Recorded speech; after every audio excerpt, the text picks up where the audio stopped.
Hey folks, Lucas Welsh here, and the long-awaited unveiling of the Guild D50.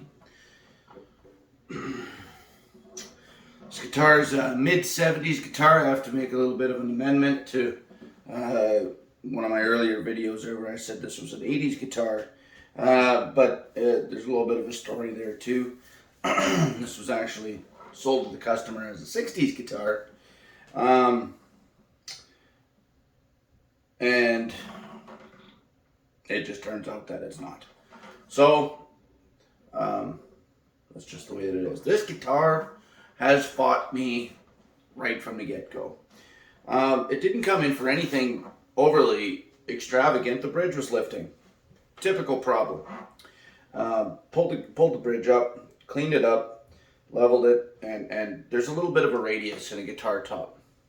And so you got to make sure that you get the footprint of the bridge the right contour. So we did that, got it back in. The customer wanted a few things changed out. The bridge pins were kind of getting ratty, and so we opted to go all out with this guitar a little bit, and we put some of those Stumac, I believe they're the Perloid tuners, bridge pins. We also put a matching end pin and a matching strap button. A very nice product. They look beautiful. But of course, that kind of was the start of the whole thing. So, bridge pins. You don't think about bridge pins too much. They should go in, they should fit properly, done. These bridge pins, you could have dropped these in from the top of the house and they would have just fell right in. They would have found the hole and fell right in. Because previously, somebody had put oversized bridge pins in.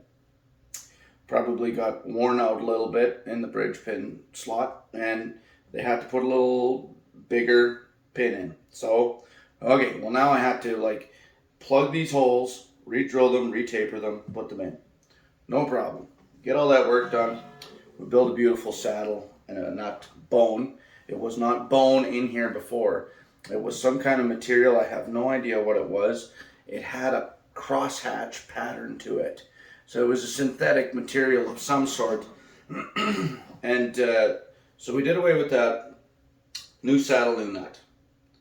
Went through all the regular truss rod adjustments. That's all that it was in for, was a bridge reglue and a setup.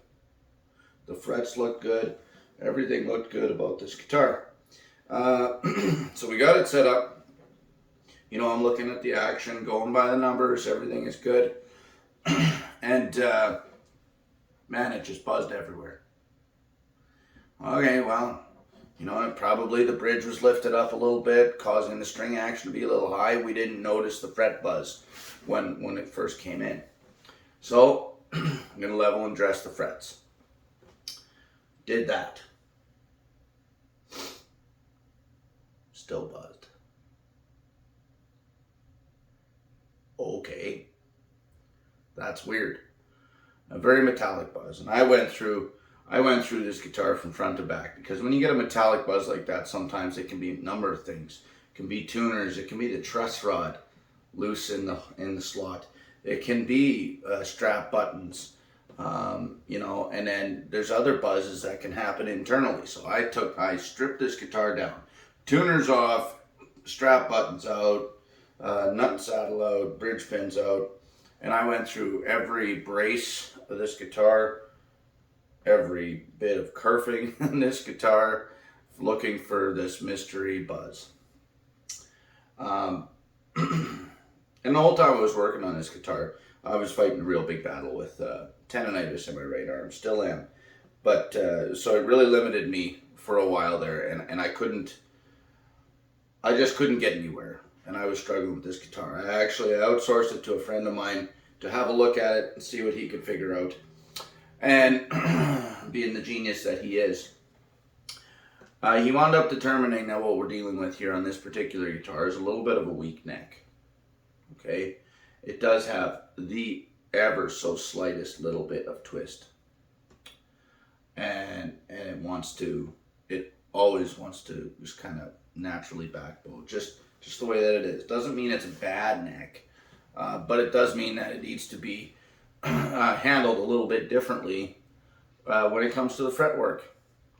And my fretwork didn't accommodate for that. So he got that lined out on it, and we got that all figured out and done away with, and you know, so then it was just cleaning it up, and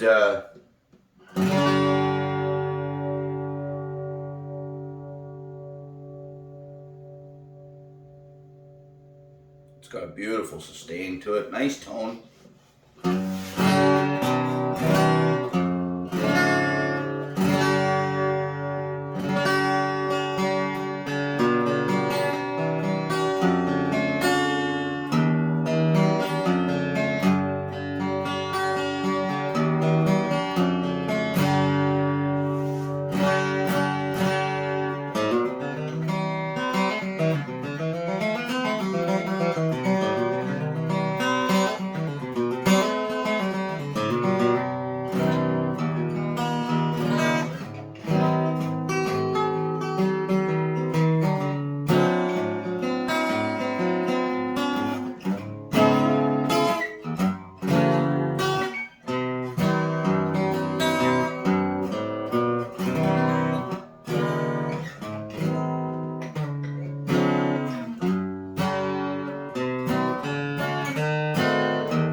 Great sounding guitar. The bone nut and saddle are really helping. You know, it's really unfair to judge a guitar when it comes in and it's not in playing order, because you're never going to get it. I mean, when the bridge is lifting, you're not getting contact with the soundboard. You know, you got weird action, and so fighting that, and then you know, some sort of synthetic nut and saddle. It just wouldn't have even been fair to you know, do a before and after video, because the guitar wasn't set up optimally to begin with. So and it just wouldn't have been fair. So all I can say now is it's a very nice guitar. There are some things, and I mean, you know, just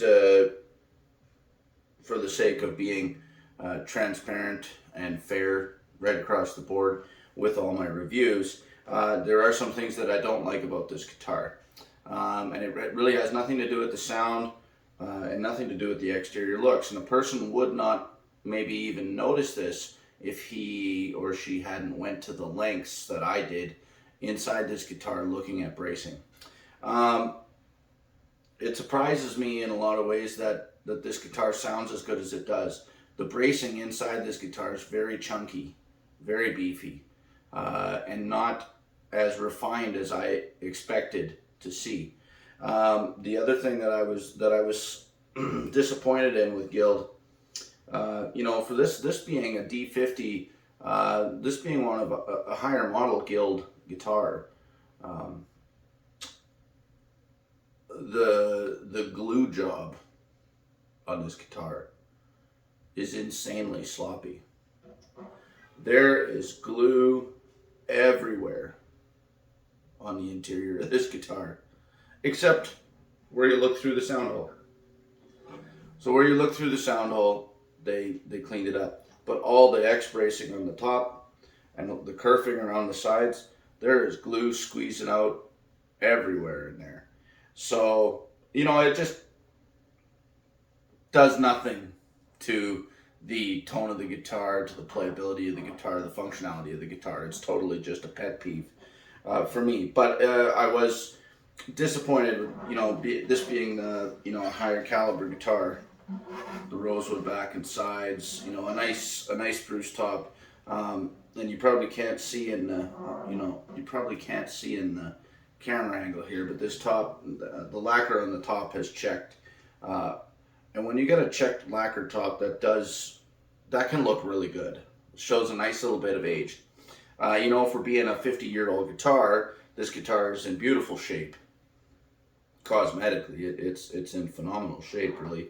So I don't think this guitar was played super hard. There was absolutely no fretboard wear. The frets were not bad. These are wide frets, like these are really wide and fairly flat frets on this guitar, which from what I understand was a thing back in the days. So anyway, original Guild tuners on it, still good, still fine. So anyway, there's your quick and ugly review. Me being the ugly, the guitar being the quick and beautiful. And yeah, the Guild D50. Nice guitar. If you're looking for an alternative to, you know, a Gibson or a Martin or, you know, one of the higher end Yamahas, you know, Guild is a nice guitar.